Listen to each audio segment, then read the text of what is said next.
Now, for a brief description of the kingdom of Satan and its headquarters, we turn to Ephesians chapter 6, which actually is an absolutely key verse on this whole theme. Ephesians chapter 6, Paul says in verse 12, "For we do not wrestle against flesh and blood, but against principalities, against powers, against the rulers of the darkness of this age, against spiritual hosts of wickedness in the heavenly places." Now, I would like to give you the Prince version of that verse. It's the amplified Prince version. You ask me, am I qualified? Well, I have learned Greek since I was 10 years old, which is a long while now. And I'm qualified to teach it at university level. That doesn't mean necessarily I'm always right, but it gives me, I'm entitled to my opinion. So I'm going to give you the amplified Prince version. "For our wrestling match is not against persons with bodies." Now that phrase is taken from the Living Bible, and I think it's a very good phrase. We are in a wrestling match, but we're wrestling persons who don't have bodies. Well, that immediately causes us to adjust our thinking, because we're not used to the concept of persons without bodies, although there are multitudes of such persons in the universe. Then he says, in the Prince version, "against rulers with various areas and descending orders of authority."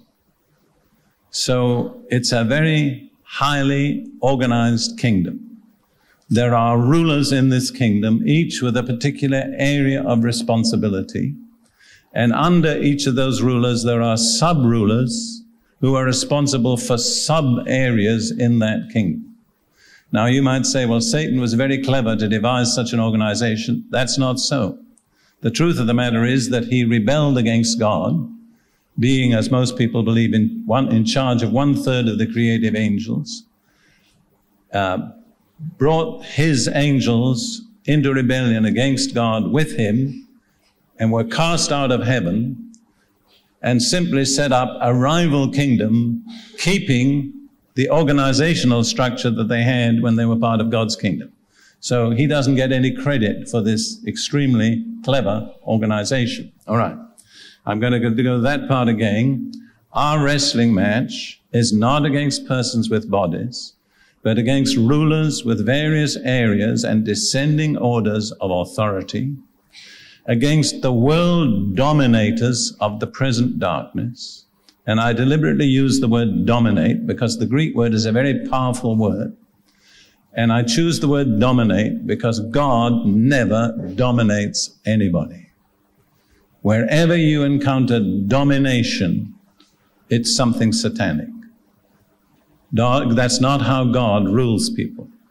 But Satan's ambition is to dominate the whole world. Do you understand that? Not just some little part of humanity, but through a kingdom of darkness to dominate the whole world. And because his kingdom is a kingdom of darkness, the people who are in that kingdom, for the most part, don't know what they're in. You see, the kingdom of God is a kingdom of light. If we're in the kingdom of God, we know where we are, somewhat. But most of the people who are in Satan's kingdom don't know where they are because it's a kingdom of darkness they can't see.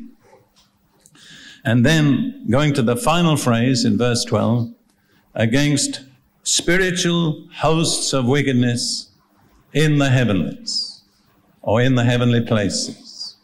So there are vast armies. You know, the word host is Old English for army. Vast armies of satanic beings, persons without bodies, arranged in battle order against us. It's important that we know that, isn't it? It's going to make a lot of difference in our lives if we realize what we're up against.